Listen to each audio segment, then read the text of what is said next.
अब भी 3 आरोपी फरार।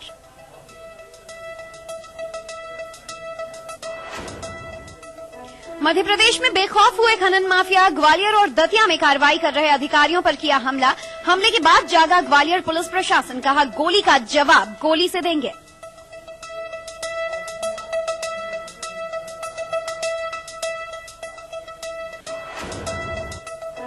दक्षिण छत्तीसगढ़ में बढ़ रहा माओवादियों का दखल। बीजापुर के फरसेगढ़ थाने के सहायक आरक्षक को उतारा मौत के घाट, सड़क पर फेंकी लाश, 2 दिन पहले किया था अगवा।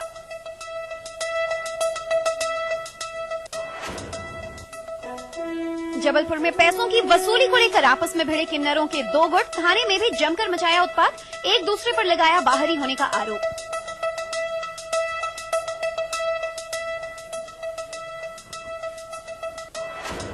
मध्य प्रदेश के सरकारी दफ्तरों में आज ठप रहा कामकाज। 26 सूत्रीय मांगों को लेकर राज्य के 5 लाख कर्मचारी रहे सामूहिक अवकाश पर। सतपुड़ा भवन के सामने किया प्रदर्शन।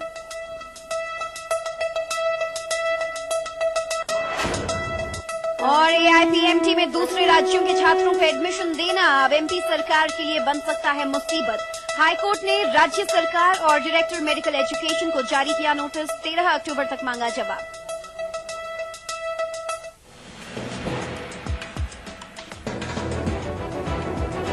आप देख रहे हैं ईटीवी न्यूज मध्य प्रदेश छत्तीसगढ़, खबर ही जीवन है। तो सुर्खियों के बाद न्यूज रूम लाइव में एक बार फिर से आप सबका स्वागत है। और अनुराग, जिस तरह से हम चर्चा कर रहे थे हेडलाइंस से पहले भी कि मध्य प्रदेश में आखिर ऐसी क्या वजह है कि जो अवैध खनन है वो पूरी तरह से जोर शोर से अब भी जारी है, और जो माफिया हैं उनके हौसले कितने बुलंद हैं, ये तो आज की खबर ने फिर दिखा दिया। ज्योति, नेशनल ग्रीन ट्रिब्यूनल जो है उसके आदेश की अनदेखी का इससे बड़ा उदाहरण नहीं हो सकता है। मैं आपको बता दूं कि ये जो गुरमेल हमारी 3 तस्वीरें दिखा रहे थे, ये दरअसल जो मध्य प्रदेश सरकार है, मध्य प्रदेश की पूरी जो लचर कानून व्यवस्था है उसको दर्शाती है। ये 3 तस्वीरें प्रशासन के पूरी तरह से नाकाम होने को दर्शाती हैं। और ये बहुत अफसोस की बात है कि इतनी बड़ी घटनाओं के बावजूद अफसरों पर हमले होते हैं। और आप माफियाओं के हौसले कितने बुलंद हो चुके हैं और क्यों हो चुके हैं, समझने वाली बात ये है ज्योति। ये सिर्फ अवैध खनन की बात नहीं है, ये जो सिस्टम भ्रष्ट हो चुका है, जो पूरा भ्रष्टाचार अंदर तक दीमक की तरह चाट रहा है पूरे प्रशासन को, पूरे शासन को और इस पूरे देश को, इसकी एक नजीर है, एक छोटी सी मिसाल है। आपको बता दें कि अधिकारियों पर हमले हो रहे हैं। इस पूरे अवैध खनन, अगर आप अभी जिक्र कर रही थी मुझसे कुछ देर पहले कि 2011 में एक dynamic police officer Narendra Kumar की हत्या कर दी जाती है, ट्रैक्टर से कुचलकर मार दिया जाता है सरेआम। इतना मन बढ़ गया है हमारे माफियाओं का। और कानून व्यवस्था उसका क्या नतीजा होता है? हत्यारे पकड़े जाते हैं, उनको किसी न किसी वजह देके, कोई बेनिफिट ऑफ डाउट देके छोड़ दिया जाता है। ये अफसोसनाक तस्वीरें हैं। बिल्कुल अनुराग, ये बात आपने सही कही। न सिर्फ साल 2011 में होली का वो दिन हम सबको याद होगा जिस दिन ट्रैक्टर से कुचलकर आईपीएस अधिकारी नरेंद्र कुमार की हत्या कर दी गई थी, बल्कि 2015 में आरक्षक धर्मेंद्र कुमार की भी इसी तरह से हत्या की गई। उसके बाद भी कई अधिकारियों पर हमले किए जाते हैं जो जांच के लिए जाते हैं। यानी कि ये बात भी देखने वाली है कि अगर अधिकारी या फिर जो कर्मचारी हैं वो अपनी तरफ से कुछ कदम उठाते हैं या कोशिश करते हैं इन अवैध माफियाओं के खिलाफ जांच करने में, तो ऐसा कोई ना कोई रोड़ा जरूर है जो इन्हें ऐसा करने से रोकता है। आखिर किसका सपोर्ट इन्हें हासिल है, ये बड़ा सवाल है। क्योंकि कई बार ऐसी खबरें आई हैं जो स्थानीय नेता हैं, यहाँ के जनप्रतिनिधि हैं, उनकी जानकारी में ये बात आती है, लेकिन इसके बावजूद यहाँ पर सन्नाटा है। नेताओं की तरफ से कोई दखल इस मामले में नहीं दिया जाता कभी भी। ज्योति, एक सोचने वाली और समझने वाली बात ये भी है कि छोटी छोटी बातों को मुद्दा बनाने वाले ये जो नेता हैं, क्या ये घटनाएं हम लोग लगातार दिखाते हैं, तमाम चैनल हैं और खासकर ईटीवी जो कि जनता से जुड़ी और हमारे जो लोगों के सरोकार से जुड़ी जो खबरें हैं वो बहुत प्रमुखता से दिखाता है, उसके बावजूद कार्रवाई क्यों नहीं होती है? वही घटनाएं बार बार क्यों रिपीट की जाती हैं? प्रशासन इस पर कार्रवाई क्यों नहीं करता है? प्रशासन की लचरता, आखिर एक बड़े पद पर बैठा एक आईजी, एक एसएसपी जिसको पूरे पावर्स मिले हुए हैं अपराधियों के खिलाफ कार्रवाई करने के, वो निर्दोष लोगों को तो पकड़ के थाने में बंद करके उसकी पिटाई कर सकता है जब तक, जिनकी कोई पहुंच नहीं है। लेकिन ये जो सरेआम खुलेआम दर्शा रहा है कि ये गलत काम में लिप्त हैं जो लोग, उनके खिलाफ कार्रवाई नहीं की जा रही है। इसमें कहीं ना कहीं दाल में कुछ काला मुझे तो नजर आता है और लोगों को भी नजर आता है, लेकिन कार्रवाई नहीं हो रही है। आप ज्योति, इस पे आप बताइए, क्या आपकी क्या प्रतिक्रिया? बिल्कुल, ये बात आपने सही कहा कि यहाँ पर दाल में कुछ काला नहीं, पूरी की पूरी दाल काली है अनुराग, क्योंकि जिस तरह से पिछले 4 सालों में ही कम से कम अब तक अधिकारियों पर हुए हमलों की अगर हम जिक्र करें तो इतने सारे मामले सामने आ गए हैं कि ये बात स्पष्ट हो जाता है कि किसी न किसी का शय इन्हें जरूर हासिल है, जिसके बूते ये जो अवैध खनन के यहाँ पर मामले हैं वो लगातार बढ़ते चले जा रहे हैं। बहरहाल इसका एक और नमूना आज फिर देखने को मिला है अनुराग, न सिर्फ ग्वालियर चंबल इलाके में बल्कि दतिया में भी आज किस तरह से एक और अधिकारी पर हमला करने की कोशिश की गई और जब कार्रवाई यहाँ पर की जाती है तो किस तरह से आरोपी जो हैं वो अपनी धमक दिखाते हैं। और ज्योति, इस देखिए कोरम कैसे पुलिस पूरा करती है। पुलिस को मालूम है कि कौन माफिया हैं, कौन लोग इसमें इन्वॉल्व हैं। संबंधित थाना क्षेत्र होता है, मैं अगर लोग जानते हैं और जो लोग नहीं जानते हैं मैं उनको बता दूं कि संबंधित थाना क्षेत्र होता है और थाने में एक इंटेलिजेंस यूनिट होती है, जिले की इंटेलिजेंस यूनिट होती है जो कि बराबर जिला कप्तान यानी कि पुलिस कप्तान को एक एक पल की इंफॉर्मेशन देती है। और अगर नहीं देती है तो चलिए, हम अगर पुलिस कप्तान कई बार ये कह देते हैं साहब मुझे जानकारी नहीं थी, चलिए साहब आपको जानकारी नहीं थी, लेकिन मीडिया बराबर इन खबरों को दिखाता है, प्रमुखता से दिखाता है, फिर भी आपको जानकारी नहीं होती है, लोगों का नाम दिया जाता है, फिर भी पुलिस और जिलाधिकारी कान में तेल डालकर बैठे रहते हैं। ये बहुत अफसोसनाक है। और फिर उसके बाद कार्रवाई के नाम पर क्या कहा जाता है, 11 साल बाद 12 साल बाद पुलिस जागती है और कहती है कि अब कार्रवाई करेंगे। चलिए, कार्रवाई कब होती है और क्या होती है ये जानने के लिए हमारे साथ ग्वालियर से कमिश्नर के खरे भी फोन लाइन पर जुड़ चुके हैं। उनसे हम खुद बातचीत कर जान लेते हैं कि आखिर प्रशासन का क्या रुख है मध्य प्रदेश में, खासतौर पर चंबल इलाके में बढ़ते अवैध खनन के मामलों को लेकर। खरे साहब, स्वागत है आपका ईटीवी पर। आज दर्शक जो हमसे रूबरू हो रहे हैं, जो ये खबर देख रहे हैं, वो ये जरूर जानना चाहेंगे कि मध्य प्रदेश में आखिर क्यों इतना बेलगाम हो रहे हैं ये माफिया और अवैध खनन के आज दो मामले जो सामने आए हैं, ग्वालियर में भी, डबरा तहसील में और साथ ही दतिया में भी। आपका क्या रुख है इस पर?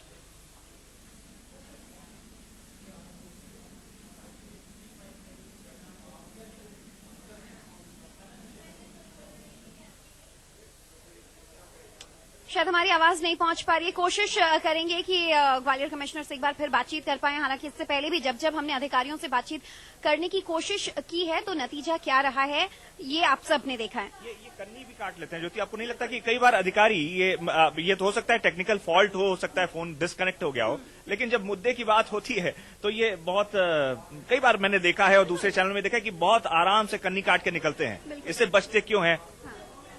क्यों बचते हैं ये वो खुद जानते होंगे बेहतर। बिल्कुल अनुराग, और शायद एक ही वजह है कि क्यों बचते हैं, या तो इनके पास कोई ठोस जवाब नहीं है या फिर इन्हें जवाब देने से मना किया जाता है।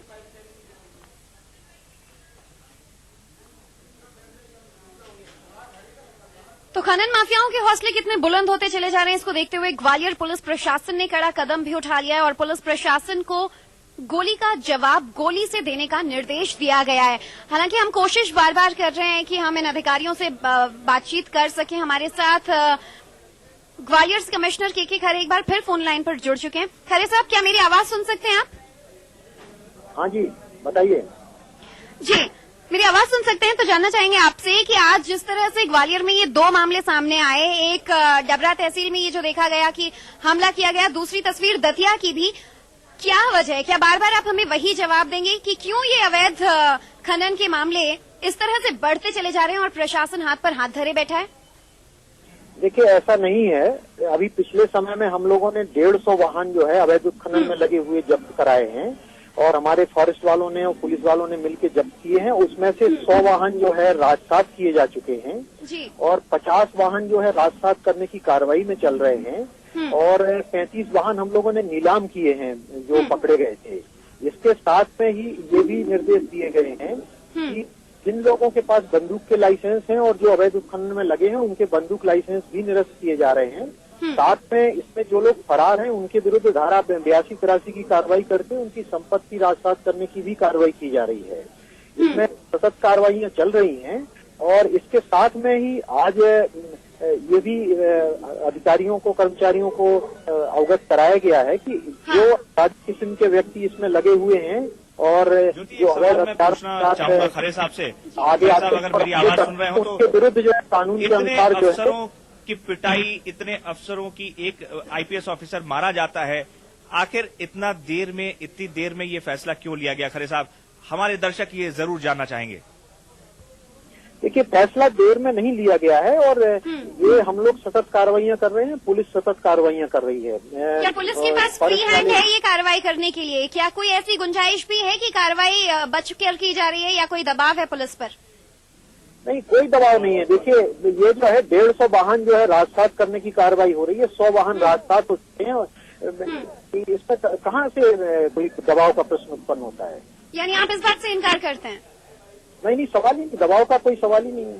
खरे साहब, कई बार खबरें ऐसी आई हैं, क्या आप इस बात को मानेंगे या फिर इस बात से इनकार करेंगे कि यहाँ पर जो स्थानीय जनप्रतिनिधि हैं, कुछ नेताओं का नाम शामिल है जो माफियाओं की लिस्ट में सबसे टॉप नंबर पर हैं? देखिए, किसी का नाम शामिल नहीं है। जो अवैध उत्खनन करते हैं उनके विरुद्ध कार्रवाइयां हो रही हैं। तो आज जो कार्रवाई हुई है उसमें आप कह रहे हैं जिस तरह से जब्त करने की कार्रवाई की जा रही है और पूरा फ्री हैंड है पुलिस के पास, क्या हम उम्मीद करेंगे कि इसी तरह से अगर कार्रवाई जारी रही तो जल्द ही इस इलाके में, खासतौर पर ग्वालियर में जहां जो अवैध खनन के अब अगले आने वाले कुछ दिनों में हमारे पास खबरें नहीं आएंगी? नहीं, निश्चित तौर पे जो है ये कार्रवाइयां की जाएंगी और ये इसको रोका जाएगा। बिल्कुल खरे साहब, क्योंकि साल 2011 के नरेंद्र कुमार हत्याकांड से लेकर धर्मेंद्र कुमार का जो हत्या हुआ था आरक्षक, और साथ ही इतने सारे ट्रकों को जब्त किया गया, इन सारे मामलों को न हम भुला सकते हैं न मध्य प्रदेश की जनता भुला सकती है। तो उम्मीद आपसे यही रहेगी कि पुलिस पूरी तरह से कार्रवाई करे, किसी दबाव में नहीं। एक सवाल खरे साहब आपसे मेरा ये है कि अगर मैं गलत नहीं हूं तो जब नरेंद्र कुमार की हत्या हुई थी उस समय पूरे आईपीएस फ्रेटर्निटी में ये सुगबुगाहट थी और इस पे बहुत भारी असंतोष था और कोई रिप्रेजेंटेशन भी दिया गया था। मैं जानना चाहूंगा, हमारे दर्शक भी जानना चाहेंगे कि आखिर उस घटना के बाद भी अगर अपराधी और माफियाओं के हौसले इतने बुलंद हैं तो इसके लिए किसको दोषी ठहराया जाए, यह हमारी जनता जानना चाहेगी। खरे साहब, बहुत बेबाकी से और बहुत साफगोई से हमारे देश के लोगों को बताइए आप। देखिए, उस दुखद घटना में जो भी कानून के अनुसार कार्रवाई हो सकती थी, सब कार्रवाइयां की गई हैं। जी, घटना को आप दुखद जरूर बता रहे हैं और आज जिस तरह से जी खरे साहब, ये बहुत शर्मनाक है। आप एक जिम्मेदार पद पर बैठे हुए अधिकारी हैं, आपको राष्ट्रपति के बिहाफ पर काम करने के लिए कहा जाता है और अगर आप ये दर्दनाक बता के पल्ला झाड़ लेंगे तो मुझे लगता है कि आप एक एम्पावर्ड अधिकारी हैं, आप पे कार्रवाई का अधिकार है, आप कार्रवाई कर सकते हैं। अगर आप भी इस तरह के बयान से बचेंगे तो मुझे लगता है कि इससे अफसोसनाक, हम लोगों को इंसाफ दिलाने की बात नहीं सोच सकते। खरे साहब, बिल्कुल, और हमारे साथ के खरे जुड़े थे, शुक्रिया उनका करेंगे हमसे बातचीत करने के लिए। हालांकि कोशिश उन्होंने जरूर की है अपनी तरफ से, पूरी तरह से हमें या जनता को संतुष्ट करने की कि पुलिस की तरफ से कार्रवाई की जा रही है, लेकिन कार्रवाई किस हद तक हो रही है ये जनता खुद समझदार है और आंखें सबकी खुली हुई हैं देखने के लिए। बहरहाल, अधिकारियों की तरह शायद जनता और मीडिया नींद में नहीं है और इस तरह की खबरें अगर आगे भी आती हैं तो इसे जोर शोर से उठाया जाएगा। मध्य प्रदेश की सरकार से लेकर इलाके के तमाम अधिकारियों से हमारा सवाल अक्सर यही रहेगा कि कब तक हौसले अवैध खनन करने वालों के और इन माफियाओं के यूं ही बुलंद रहेंगे। बहरहाल, एक छोटे से ब्रेक का यहाँ पर वक्त हो रहा है, आप हमारे साथ बने रहिएगा। न्यूज रूम लाइव में आगे कुछ और अहम खबरें भी हैं।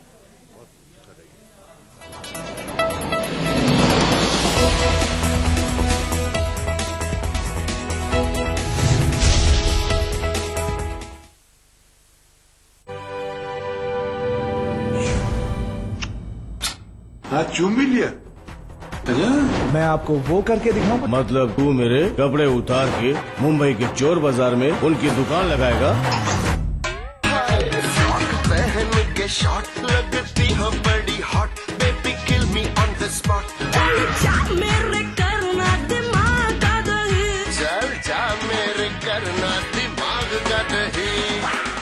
हेलो हेलो, कौन है? कब ले जाएंगे? कौन कमीने? फिक्र मत कर, तेरी अम्मा को हम ही लेके जाएंगे। ले जाएंगे शराब और तेरी बात। इंजीनियरिंग स्टूडेंट्स, वर्ल्ड का स्ट्रॉन्गेस्ट मटेरियल क्या है? सर, जेके सुपर सीमेंट। क्या? ओए, इंजीनियरिंग करके बिल्डिंग बनाओगे या फिर क्विज खेलोगे? जेके सुपर सीमेंट, विश्वास है इसमें कुछ खास है।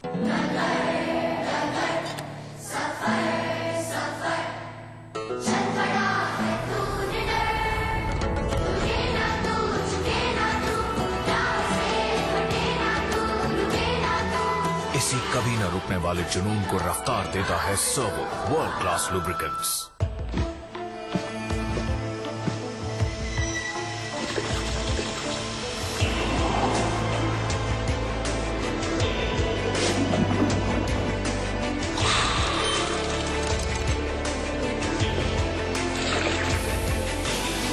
हर निर्माण में नजर आता है एक इंजीनियर का अंदाज।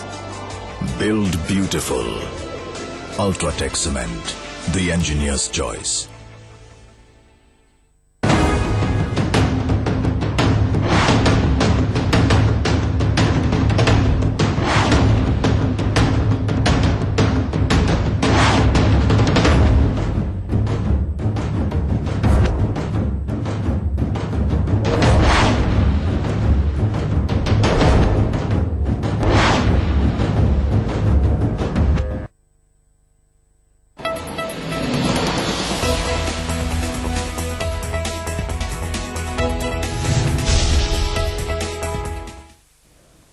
ब्रेक के बाद खबरों में एक बार फिर से आप सबका स्वागत है और चलिए अब रुख करेंगे छत्तीसगढ़ का। बस्तर पुलिस ने पिछले कुछ दिनों में अहम कार्रवाई करते हुए कुछ लोगों के पास से ऐसी चीजें बरामद की थी जो आशंका जताई जा रही थी कि नक्सलियों से जुड़ी हो सकती है। जी हां, अमोनियम नाइट्रेट, जेलेटिन वायर और 3 वाहनों को भी जब्त किया गया था। इस मामले में उस समय 7 लोगों को गिरफ्तार किया गया था, लेकिन अच्छी बात यह है कि कार्रवाई वहीं तक नहीं थमी। इसके बाद भी अब भी कार्रवाई जारी है और आज इस कार्रवाई को आगे बढ़ाते हुए 3 और लोगों को इस मामले में बस्तर पुलिस ने गिरफ्तार किया है। मैं बता दूं अपने दर्शकों को ज्योति की अभी छत्तीसगढ़ से ही एक काफी बड़ी मात्रा में पुलिस ने एक जाल बिछाया था, जहां से उड़ीसा के कुछ इलाकों से कुछ माफियाओं को पकड़ा गया था और पुलिस ने बाकायदा प्लान किया था। उसमें 30,000 रुपए देके काफी बड़ी मात्रा में करीब 8 मेरे ख्याल से 1,000 क्विंटल बारूद और जेलेटिन रॉड्स पकड़ी गई थी। ये एक बहुत बड़ी कार्रवाई थी। पुलिस मुझे लगता है कि अलर्ट है और काफी बड़ी प्लानिंग थी विस्फोट की और वो माओवादियों को सप्लाई होना था, लेकिन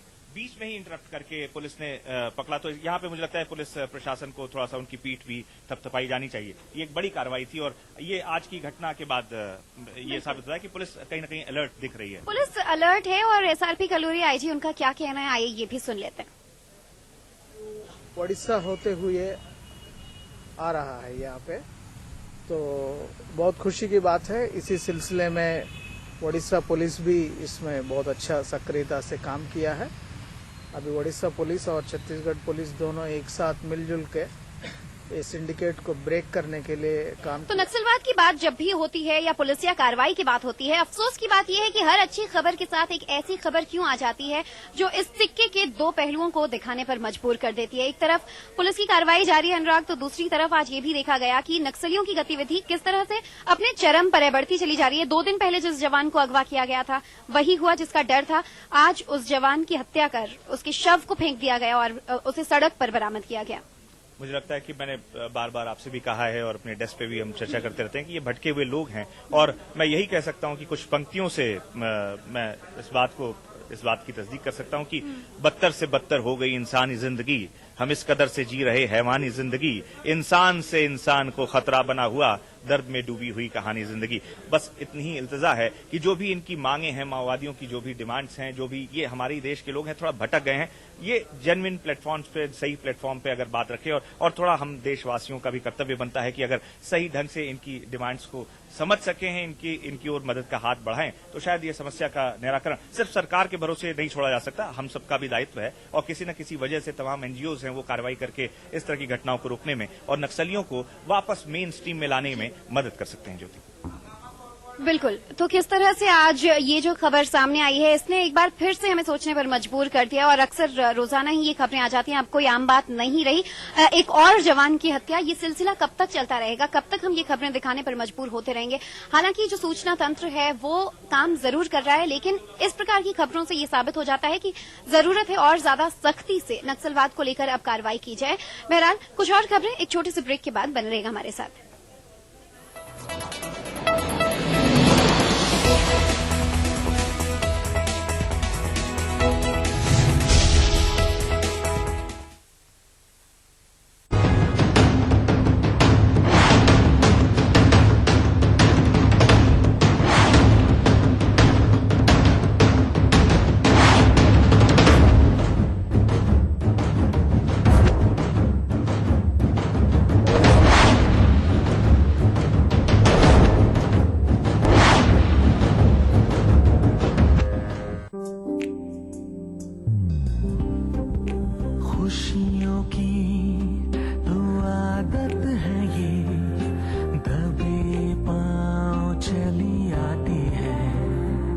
एसएफसी युक्त जेके व्हाइट सीमेंट, अपनी कल्पनाओं को साकार कीजिए।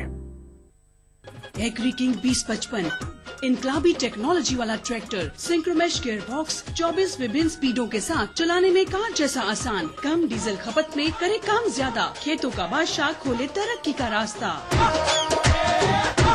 मेरा पति लाखों में एक है, मेरा भी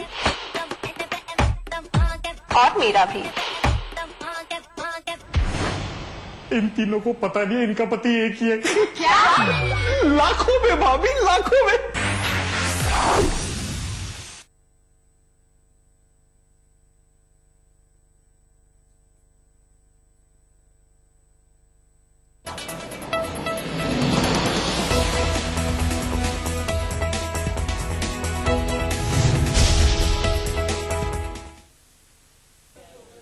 ब्रेक के बाद एक बार फिर से आप सबका स्वागत है। और चलिए अब छत्तीसगढ़ के लोगों के लिए एक बहुत ही अच्छी खबर, खासतौर पर उन लोगों के लिए जो कहीं न कहीं रोजगार की भी उम्मीद में थे और साथ ही विकास के भी।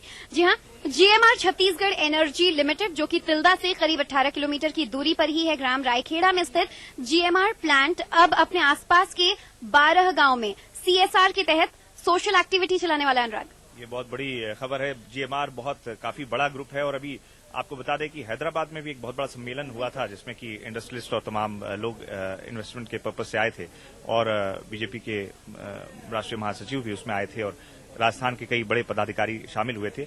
जीएमआर इस तरह की चीजों को करता रहता है, ये बहुत बड़ी खुशखबरी है। जी, तो चलिए देखते हैं हमारी ये खास रिपोर्ट। लोगों की सेहत के लिहाज से GMR Chhattisgarh energy limited CSR activities के तहत कई मुहिम चला रहा है। वरलक्ष्मी फाउंडेशन रायखेड़ा प्लांट के आसपास के 12 गांवों में सामाजिक सरोकार से जुड़ी कई गतिविधियां संचालित कर रहा है। खास तौर पर हॉस्पिटल ऑन व्हील, इसके तहत जीएमआर का तिल्दा मिशन अस्पताल से टाई अप है। इस चलित अस्पताल में प्रति माह करीब 820 मरीजों की जाँच की जाती है। जरूरत पड़ने पर जीएमआर अपने खर्चों पर इनका पूरा इलाज भी कराती है। जीएमआर ने ही खरोड़ा में एक्सरे यूनिट और ब्लड बैंक की स्थापना भी की है। जीएमआर कंपनी द्वारा जो ये स्वास्थ्य सुविधा के लिए एम्बुलेंस भेजा जाता है, इससे बहुत ही ज्यादा लाभ हो रहा है, क्योंकि छोटी छोटी सी बीमारी के लिए सबको पहले तिल्दा जाना पड़ता था और गाँव में ही जो झोला छाप डॉक्टर है उन लोग से अधिक पैसे में इलाज कराना पड़ता था। और इससे क्या है, अच्छी किस्म की दवाइयाँ मिल जा रही हैं और बच्चे लोग भी जो है निडर होके इलाज वगैरह करवाने के लिए आ जाते हैं। कुंती निर्मलकर बरतूरी की रहने वाली हैं। कुंती की सास इतनी बूढ़ी है कि ठीक से चल फिर भी नहीं सकती। जैसे तैसे इन्हें हॉस्पिटल ऑन व्हील तक लाया गया है। ये मेडिकल वैन सुविधा बहुत अच्छे हैं, इनसे गांव वाले को काफी लाभ मिल रहे हैं और बीच बीच में मैं लोगों से पूछता रहता हूं तो सभी लोग बताते हैं हम लोग काफी फायदा हो रहे हैं, अच्छे हैं और बहुत बहुत आभारी है हम लोग जीएमआर कंपनी का जो इस टाइप का सुविधा दिए। सीएसआर हेड रोशक भारद्वाज के मुताबिक जीएमआर लोगों के हितों के लिए कई तरह के कार्यक्रम आयोजित करती है। मोबाइल मेडिकल यूनिट और कम्युनिटी हेल्थ सेंटर लोगों के लिए वरदान साबित हुए हैं। जीएमआर ग्रुप बहुत सारे सोशल एक्टिविटीज अपने आसपास के गांव में चलाती है। इस वक्त हम लोग 12 गांव में काम कर रहे हैं, जिसमें करीब 21,000 आबादी को हम अलग अलग स्कीम के अंतर्गत सोशल सर्विस की सेवाएं दे रहे हैं। इस स्कीम में स्वास्थ्य सेवाएं बहुत महत्वपूर्ण है, जिसके अंतर्गत मोबाइल मेडिकल यूनिट और कम्युनिटी डिस्पेंसरी हम लोग चला रहे हैं सभी गांव में और इन सेवा से करीब 4,000 लाभार्थियों को हर महीने कोई न कोई सेवा दी जा रही है। जीएमआर छत्तीसगढ़ एनर्जी लिमिटेड के सीओओ और प्रोजेक्ट हेड रविशंकर एस का कहना है कि जीएमआर ग्रुप जहां भी प्लांट लगाता है वहां स्थानीय रहवासियों के जीवन स्तर को ऊंचा उठाने के लिए प्रतिबद्ध होकर काम करता है। जीएमआर की ये पहलू रही है कि हम जहां भी अपनी पावर प्लांट या कोई भी फैक्ट्री बनाते हैं उसके आसपास के जितने भी अफेक्टेड किसान हो या कोई भी जन हो, उनकी सबसे पहले हम जरूरतें को एनालाइज करते हैं, समझते हैं उनकी क्या जरूरतें हैं।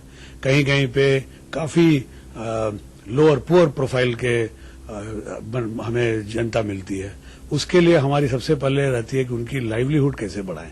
तो आज के दिन में हम जहां भी अपनी पावर प्लांट बनाए हैं उसके आसपास के सभी को 5-6 साल के अंदर में उनकी लाइवलीहुड में काफी बदलाव लाए हैं। ये हमेशा जीएमआर की रीति रही है। आम आदमी के हितों और सेहत के ख्याल रखने के मामले पर जीएमआर छत्तीसगढ़ एनर्जी लिमिटेड के काम हमेशा उल्लेखनीय होते हैं और ऐसा हम नहीं बल्कि जीएमआर प्लांट के आसपास के वो तमाम लोग कह रहे हैं जिन्हें प्रत्यक्ष या अप्रत्यक्ष रूप से इसका लाभ मिल रहा है। ईटीवी न्यूज के लिए कैमरामैन इमरान कुरैशी के साथ अवधेश मिश्रा की रिपोर्ट। तो वाकई छत्तीसगढ़ के लोगों के लिए बहुत अच्छी बात कि सोशल सर्विस के क्षेत्र में अब जीएमआर का दायरा जो है बढ़ता चला जा रहा है और अब इसका फायदा छत्तीसगढ़ के लोगों को भी होगा।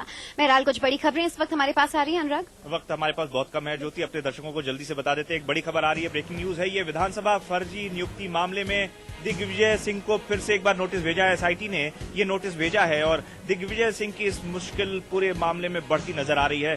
15 अक्टूबर को दिग्विजय सिंह को पूछताछ के लिए तलब किया गया। ज्योति, चलिए, तो हालांकि दिग्विजय सिंह इस वक्त बताया जा रहा था कि देश में नहीं है, अपनी बेटी के इलाज के लिए गए हैं। हालांकि एक बार फिर ऐसे में भी उन्हें राहत नहीं है और नोटिस उन्हें जारी कर दिया गया है। तो एक और बड़ी खबर मिल रही है हमें। आपको बता दें, कोर्ट के ही फैसले से जुड़ी हुई जबलपुर से खबर कि हाईकोर्ट ने केंद्र और राज्य सरकार को नोटिस जारी किया है और ये नोटिस दरअसल आपको मामला याद होगा कि प्राइवेट मेडिकल कॉलेजों में एनआरआई सीटों के लिए जो एग्जाम लेने का मामला था और आरोप लगा था कि इन सीटों पर एग्जाम नहीं करवाया गया था। अब इस संदर्भ में डीएमई समेत कुछ अन्य लोगों को भी हाईकोर्ट ने नोटिस जारी कर जवाब तलब किया है।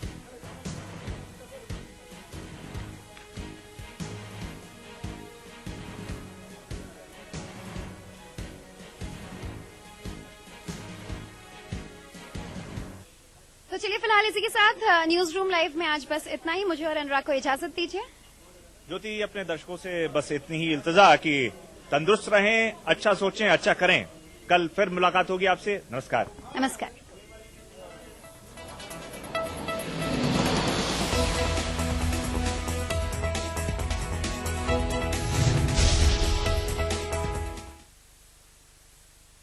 के सह प्रायोजक थे वांगड़ सीमेंट, सस्ता नहीं सबसे।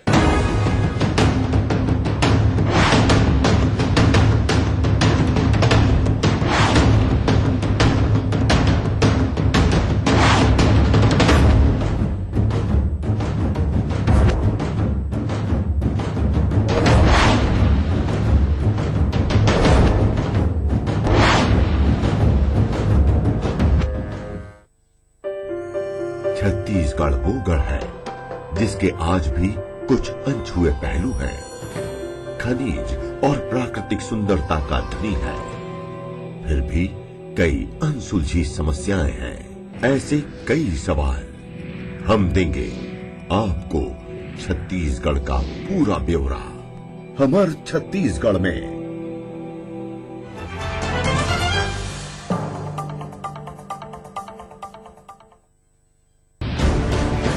भरम के बाजार में खबर की तलाश, हवा के खिलाफ जाने का हौसला। इस वक्त हम लोग हैं माओवादियों के ढोर इलाका भैरमगढ़ में। कई परतों में छुपा है सच, तीखे तेवर के साथ तर्क। जब बेजुबान सवाल करता है, ईटीवी की टीम खड़ी है हर पल पल की खबर आप तक पहुंचाने के लिए। तब जिम्मेदार झुकता है, आवाज आपकी, शक्ल हमारी। Big bulletin. इंसान नहीं होता गलत, सोच से पैदा होते हैं जुर्म, जो देती है गुनाह को अंजाम। ये है प्रवीण दत्ता, जो करते हैं हर जुर्म का कत्ल ताकि आप रहें महफूज। देखिए दास्तान जुर्म सिर्फ ईटीवी पर। राजनीति कोई भी हो, घटना कैसी भी हो, खुलासा सिर्फ सेंट्रल हॉल में। आप सबको नरेंद्र मोदी के नमस्कार। खबरों पर जानकारों से बेबाक बात, गपशप, सियासी सवाल, राजकाज और सुर्खियां एक ही प्रोग्राम से देश, समाज और राजनीति की पूरी तस्वीर देखिए सेंट्रल हॉल ईटीवी के सभी हिंदी चैनल्स पर।